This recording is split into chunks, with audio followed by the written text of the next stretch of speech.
Break के बाद आपका स्वागत है। हम बात कर रहे हैं दिल की बात प्रकाश के साथ, शेखर सुमन के साथ।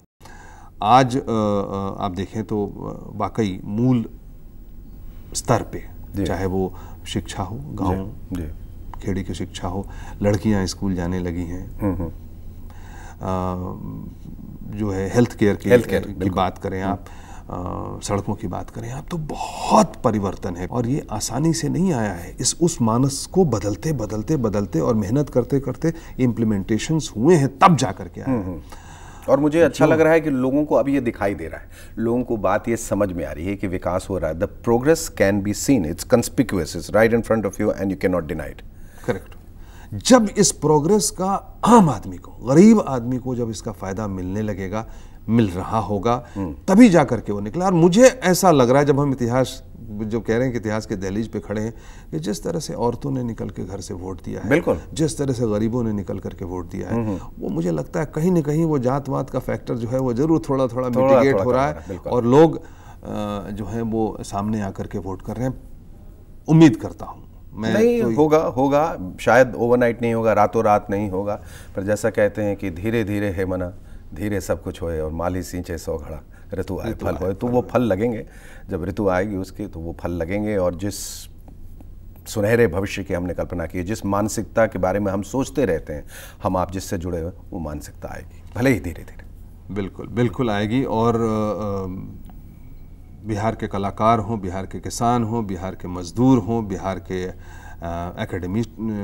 एकेडमिशियंस हों, बिहार के इंटेलेक्चुअल्स हों, बिहार के ब्यूरोक्रेट्स हों, बिहार के सारे लोग हों, जो कि सारे विश्व में, सारे देश में आज फैल करके काम कर रहे हैं और पूरे देश को ऊपर लाने की कोशिश करेंगे। मैं समझता हूं कि एक बार जब अपॉर्चुनिटीज़ और मौके बिहार में जिस तरह से आने शुरू हो गए हैं, और गलत नहीं कह रहा हूं कि पंजाब में आजकल प्रीमियम देने लगे हैं लोग बिहारी मजदूरों को, एक समय में जबकि लोग उठाते नहीं थे, बिहारी मतलब उनको देने लगे हैं, घर देने लगे हैं, अलग से कुछ एडिशनल टेलीविज़न देने लगे हैं, एडिशनल पर्क्स देने लगे हैं कि वो मजदूर वहाँ रुके। अब कहता है नहीं भाई, बिहार में काम मिल रहा है, हम क्यों तुम्हारे यहाँ रुके। तो बाहर से जब वो धाती बिहार लौटने लगेगी और बिहार के विकास में, बिहार के धन में अपना धन और तन और मेहनत जोड़ने लगेगी, तो फिर रोकना मुश्किल है इस राज्य को ऊपर उठने से। बिल्कुल हमारे पास हर चीज़ है। बिल्कुल फिर एक तूफान, एक सैलाब की तरह वो जब जुनून आ जाएगा लोगों के सर में कि मुझे करना है या मरना है, पर यहीं अपने राज्य के लिए, अपने शहर के लिए, अपने लोगों के लिए, अपने समाज के लिए, विकास के लिए करना है, वो दिन जो कहते हैं वो सुबह कभी तो आएगी। जब तक हम लोग प्रोडक्शन नहीं करेंगे, बिल्कुल जब तक धन की उत्पत्ति नहीं करेंगे, वेल्थ जनरेशन जिसको कहते हैं, तब तक हम आगे नहीं बढ़ पाएंगे। उसकी प्रक्रिया शुरू हो चुकी है। बिल्कुल कि अगर रियल एस्टेट में डेवलपमेंट आता है तो ये प्रक्रिया शुरू हो गई है। एग्रीकल्चर फील्ड में अगर ये आ जाए, तो जहाँ की हम अपने जो भी एग्रीकल्चरल प्रोड्यूस है उसके ऊपर में वैल्यू ऐड करके हम उसको बना सकें, तो ये बात शुरू हो चुकी है। और इसी तरह से जो सरकार जितना इन्वेस्टमेंट कर रही है सड़कों में या पुल पे या बिजली या इंफ्रास्ट्रक्चर वगैरह में या इंडस्ट्री सेटअप करने में जो कर रही है, उसमें हमको इंडिविजुअल्स को जोड़ना पड़ेगा। कि हर पब्लिक इन्वेस्टमेंट के 1 रुपये के पीछे कम से कम 15 पैसे 20 पैसे का प्राइवेट इन्वेस्टमेंट जब तक नहीं आएगा, तब तक बात बनेगी नहीं। तो मैं बाहर लोगों से अपने कहता रहता हूँ, मैं भी कहता रहता हूँ, जब मिलता रहता हूँ कि आइए बिहार आइए, प्लीज़ करिए। हाँ, वो आप उन किताबी बातों पे या जो मीडिया की वजह से और कुछ हद तक उसमें सच्चाई भी थी जो बिहार में हो रहा है, कि अब वो बातें थीं और अफसोस है कि वो बातें थीं, अब वो बातें नहीं रही हैं। अब माहौल जो है वो बहुत खुशगवार हो गया है, बहुत कंड्यूसिव। आप आइए यहाँ, मुख्यमंत्री से मिलिए, उनका सहयोग आपको मिलेगा। इंडस्ट्रीज बैठाना या कुछ भी और कोई भी एक किस्म का स्पेशलाइज कोई भी काम करना है या इंस्टीट्यूशंस खोलने हैं, जो भी उसकी बहुत ज़रूरत है। अभी मैं भी जब यहाँ पर आया, जो अग्रणी डेवलपर्स इनका ब्रांड एम्बेसडर बन के आया है, जो उन लोगों का भी यही है कि मुझे यहीं करना है, मुझे बाहर नहीं जाना है, मुझे अपने हमारे जितने पैसे हैं वो मुझे बिहार में ही इन्वेस्ट करना है। वो बम्बई भी आ सकते थे, वो दिल्ली भी जा सकते थे, बिल्कुल नहीं, but they want the development of this state. तो मुझे बहुत खुशी कि मैं ऐसे लोगों से जुड़ा हूँ जो एक मिडिल क्लास के लिए, लो मिडिल क्लास के लिए एक अच्छे और सुविधाजनक घर जो है मुहैया कराना चाहते हैं। तो I am very happy that this कि आपने पहल की, आपको देखकर लोगों का विश्वास बढ़ा। हाँ, वो बहुत ज़रूरी है, पहल करना बहुत ज़रूरी है कि नहीं ऐसा नहीं है, देखो मैं कर रहा हूँ, तुम भी करो। ये बहुत ज़रूरी है कि लोग फिर कंधे से कंधा मिला के, हाथ से हाथ मिला के, विश्वास से उस विश्वास को जोड़कर आगे। कि जी हम और आप जिस स्टूडियो में बैठे हुए हैं, ये पटना में इस स्तर का स्टूडियो बना पाना और बिहार से जो बच्चे मास कम्युनिकेशन या जर्नलिज्म कर चुके हैं उन लोगों का मिल करके पूरी तरह से प्रोड्यूस करके मौर्या टीवी को यहीं से चलाना, ये एक बहुत बड़ी बात है और सक्षमता से चला है। कई बार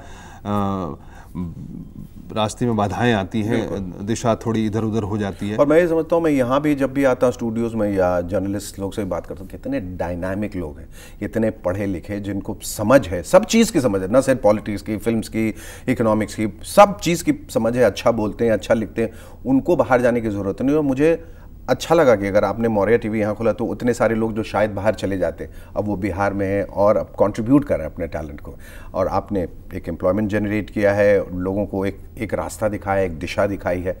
तो इसी तरह से सब लोग, जब तक हम लोग अपने अपने तरफ से नहीं जुड़ेंगे तब तक वो उस बिहार की जो हम कल्पना कर रहे हैं, उस गौरवमय बिहार की कल्पना कर रहे हैं, जो कि गौरवमय बिहार रहा करता था, जहाँ से इतने बड़े बड़े विद्वान, प्रकांड पंडित, इतने इंटेलेक्चुअल्स, सब लोग यहाँ से, इतने महान व्यक्तित्व यहाँ से पैदा होकर, वो एक माहौल जो जिसकी हम कल्पना करते हैं वो आएगा, वो दिन आएगा, वो मानसिकता बिल्कुल और आना ही है। हम लोगों को बहुत ही पॉजिटिव नोट पे, और हर वक्त बुराई करने की जरूरत नहीं है कि ये नहीं हो रहा है, वो नहीं हो रहा, क्या हो रहा है उसके बारे में बात करना बहुत जरूरी है। जी, ये हम सबों की जिम्मेवारी बनती है कि उसको लाना है। बिल्कुल बिल्कुल, कि जिस तरह का समय और जिस तरह का माहौल बन रहा है उस माहौल में सब, चाहे वो एक इलेक्शन खत्म होते ही सारी अपनी राजनीतिक परिधियां भुला करके सबको मिल करके हमें साथ देना है एक बिहार को जो कि आगे बढ़े और जो उस मकाम पे पहुंचे जहां हम थे,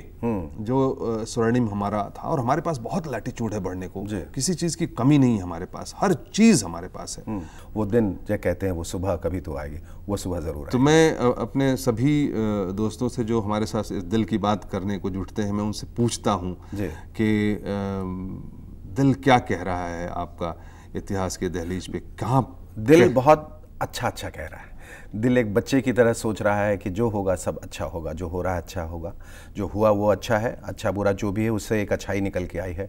और बहुत गर्वान्वित महसूस करता हूँ कि एक बिहारी हूँ और बिहार के लिए काम कर रहा हूँ, बिहार से जुड़ा रहूँगा। हमेशा हर जगह कहता हूँ कि ईश्वर से ही प्रार्थना करता हूँ कि अगले जन्म में भी मुझे इसी भूमि पर जन्माए, मैं यहीं जन्मूँ बिहारी बनकर हर बार, क्योंकि यहाँ से जो कुछ भी हूँ, आज जो भी मेरा अस्तित्व है वो बिहार की मिट्टी की देन है। यहीं से सब कुछ सीखा और यहीं सबको यही सब चीज़ जो सीखा है, जो साहिर साहब का एक शेर है कि दुनिया ने तजुर्बात व हवादिस की शक्ल में जो कुछ मुझे दिया है वो लौटा रहा हूँ मैं।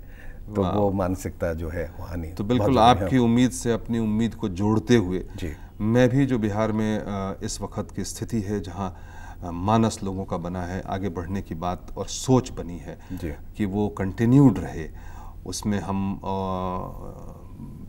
चाहे जिस तरह से भी आए, जिस तरह से भी लगे, उसको हम आगे बढ़ाएं, आगे अग्रसर रहें, आगे बढ़ाएं उसको। उस जो मिट्टी है अब तैयार हो गई है, अब इसको बोना है और बो करके इसे जो है वो फसल काटनी है। तो वो वक्त आ गया है इतिहास की इस दहलीज पे। बहुत बहुत शुक्रिया शेखर बात करने का आपसे। और मैं तो ईश्वर, जितनी अच्छी बातें आपने कही, मैं सिर्फ एक ही चीज़ कहना चाहूँगा, आमीन। और ईश्वर हम सबको शक्ति दें, हम बिहार वासियों को मिल करके जिम्मेवारी के साथ आगे बढ़ने की शक्ति दें, सबको साथ लेकर के चलने की शक्ति दें। इसी सद्भावना के साथ मैं आप सबसे विदा लेता हूं।